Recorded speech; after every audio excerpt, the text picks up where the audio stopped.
Voilà. Voilà le début.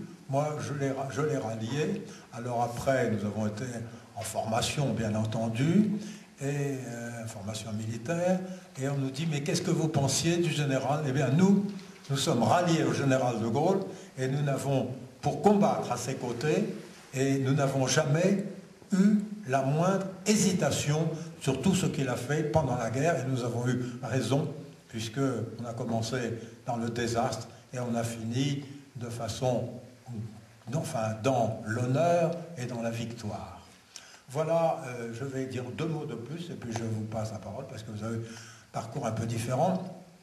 Alors, le problème est un peu de savoir, est-ce que le général de Gaulle, en lançant cet appel, se sentait comme un général rebelle, disant, moi, en tous les cas, moi, je porterai le drapeau, ou bien est-ce qu'il avait, il sentait qu'il parlait au nom de la France?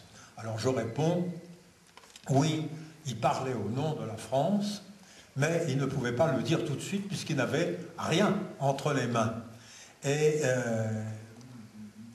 d'ailleurs, lorsque les Anglais lui ont dit « d'accord, vous pouvez négocier avec nous le statut des forces françaises libres », le professeur Cassin, qui ensuite a fait une superbe carrière, a été l'homme qui a créé le droit de l'homme, la Déclaration universelle des droits de l'homme, était là. Le général de Gaulle lui a dit, écoutez, puisque vous êtes là, vous allez négocier ça. Et Cassin lui a dit, mon général, il faut que j'ai des instructions pour négocier. Est-ce que je négocie pour faire une légion de volontaires français à l'intérieur de l'armée britannique, ou est-ce que je peux négocier au nom de la France? Et le général de Gaulle lui a dit, mais monsieur le professeur, est-ce que je peux négocier, excusez-moi, au nom de l'armée française? Et de Gaulle lui a répondu, monsieur le professeur, vous négociez au nom de la France. Et effectivement, le général de Gaulle, à ce moment-là, avait déjà décidé de prendre en main le destin de la France. Alors, il ne pouvait pas tout de suite, car il aurait fallu qu'il ait des territoires. Alors, naturellement, il fallait qu'il rallie ces territoires. Il a essayé de le faire à Dakar, début septembre. Les choses n'ont pas bien tourné, mais enfin, ça, ce sont les aléas de la guerre. Mais ce n'était pas très grave, en vérité, car déjà, quelques semaines, une ou 2 semaines avant, le Cameroun s'était rallié à De Gaulle. Leclerc avait été envoyé avec Pleven et avait obtenu le ralliement. Et Eboué, gouverneur du Tchad, qui était d'origine guyanaise, s'était rallié à De Gaulle fin août et avait réussi, par son exemple, à faire se rallier les 4 colonies d'Afrique équatoriale.